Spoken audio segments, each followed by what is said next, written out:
ओम नमः शिवाय, हर हर महादेव, जय महाकाल। आप सबको पता है सावन का बहुत ही पवित्र महीना चल रहा है।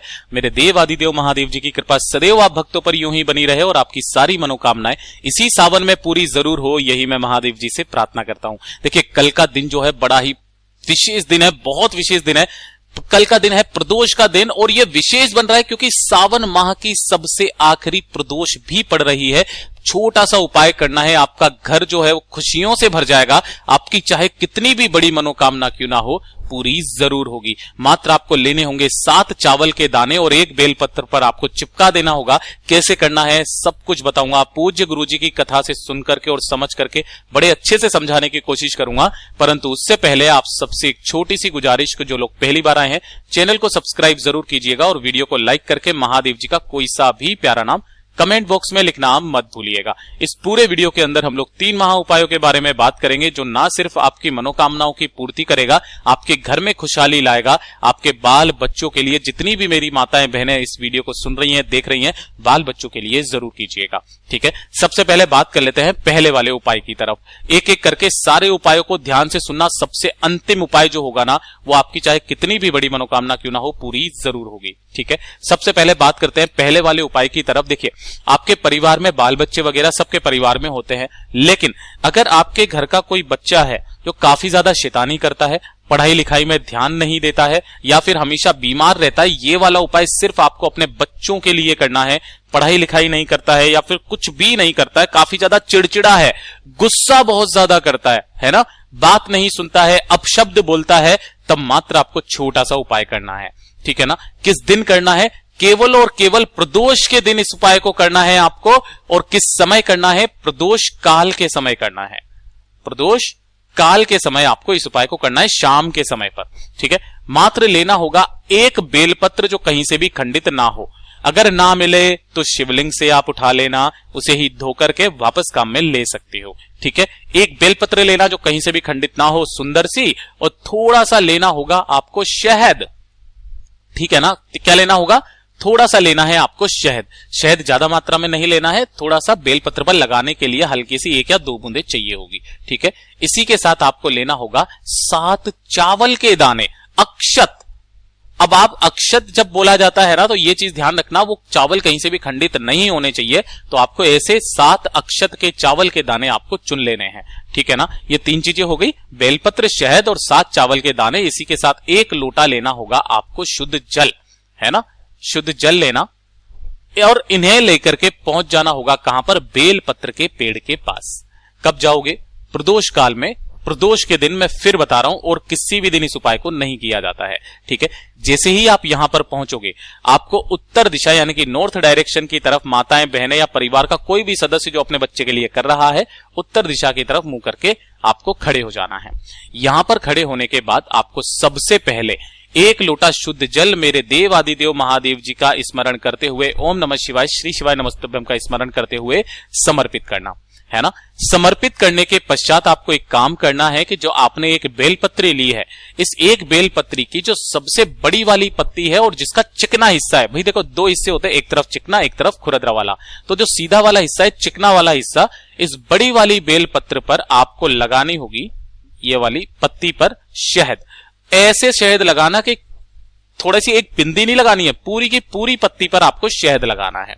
ठीक है, लगा दिया, और इसी वाली बेल पत्र पर आपको 7 चावल के दाने, यहां पर आपको 7 चावल के दाने रख करके इस तरीके से, और बेल पत्र के पेड़ के नीचे जड़ों के पास में आपको समर्पित करना होगा उल्टा।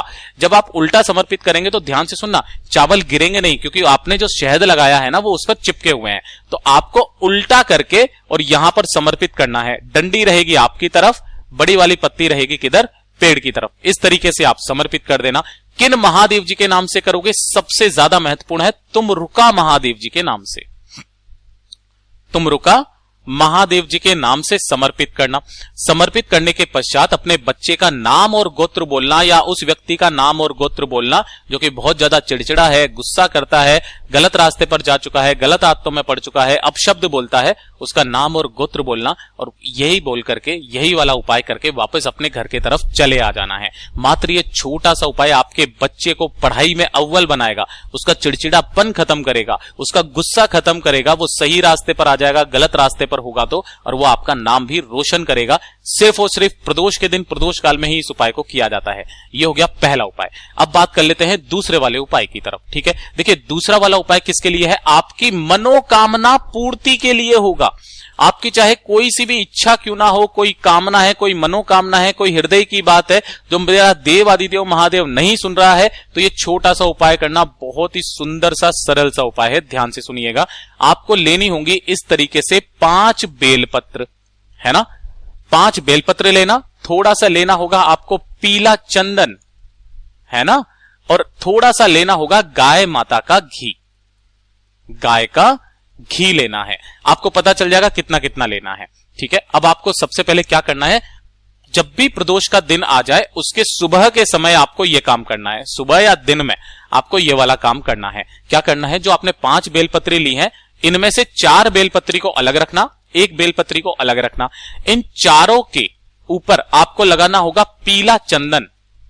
चिकने हिस्से की तरफ तीनों पत्तियों पर पीला चंदन लगाना, 4 बेलपत्री पर, और एक की तीनों पत्तियों पर लगाना होगा आपको गाय माता का घी। ठीक है, अब आपको इन्हीं सब चीजों को किस तरीके से एडजस्ट करना है वो ध्यान से सुनिएगा। ऊपर रहनी चाहिए 2 पीले चंदन वाली, नीचे रहनी चाहिए 2 पीले चंदन वाली, बीच में रहेगी घी वाली बेलपत्र। इस तरीके से आपको इस क्रम में जमाना है, और किसी भी एक कटोरी के अंदर इन बेलपत्री को रख करके, और अपने घर के मंदिर में या फिर अपनी किचन के अंदर आपको उस कटोरी को उठा करके रख देना है। ठीक है, जिसके अंदर आपने पांचों के पांचों बेलपत्र डाले हुए हैं, और इसी के सम्मुख में गाय माता के घी का एक गोल बत्ती का दीपक आपको प्रज्वलित कर देना है। यह वाला काम कब करोगे? सुबह के समय पर, दिन के समय, जब आप नहा धो करके जाओगे। ठीक है ना, प्रदोष के दिन एक दीपक कर दिया आपने। अब जब शाम का समय आएगा, यानी कि प्रदोष काल का जब समय आएगा, है ना, तो प्रदोष काल के समय पर आपको इन सभी बेलपत्री को उठाना है। साथ ही ले लेना होगा 1 लोटा शुद्ध जल, और पहुंच जाना मेरे देव आदिदेव महादेव जी के मंदिर शिवलिंग के पास में।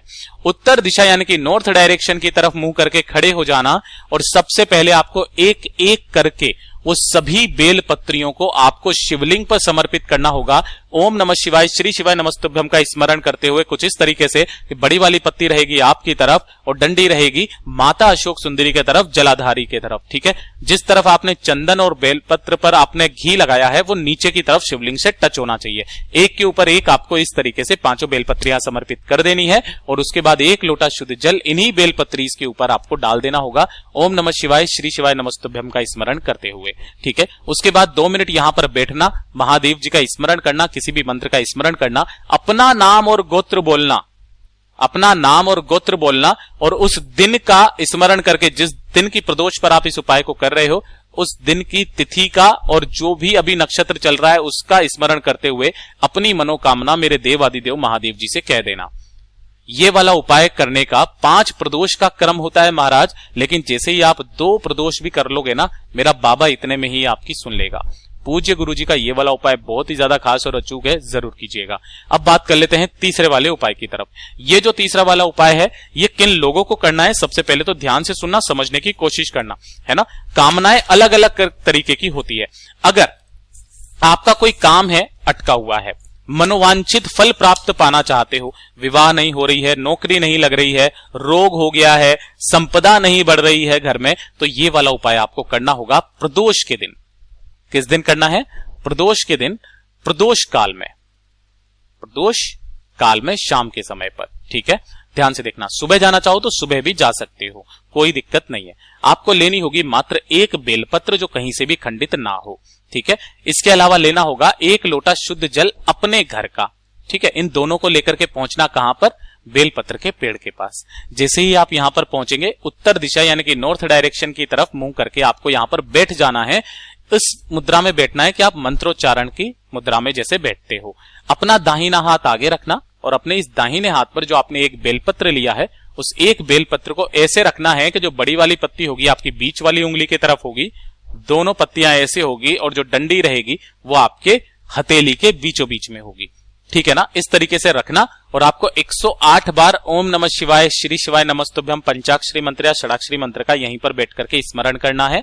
स्मरण करने के पश्चात आपको यहां पर ढोक देना है, महादेव जी से अपनी कामना बोलनी है, अपना नाम और गोत्र बोल करके, और उस बेलपत्र को साथ ही साथ 1 लोटा शुद्ध जल, यहां पर नहीं चढ़ाना था आपको, है ना, इसे लेकर के पहुंचना होगा मेरे देवादिदेव महादेव जी के मंदिर शिवलिंग के पास में।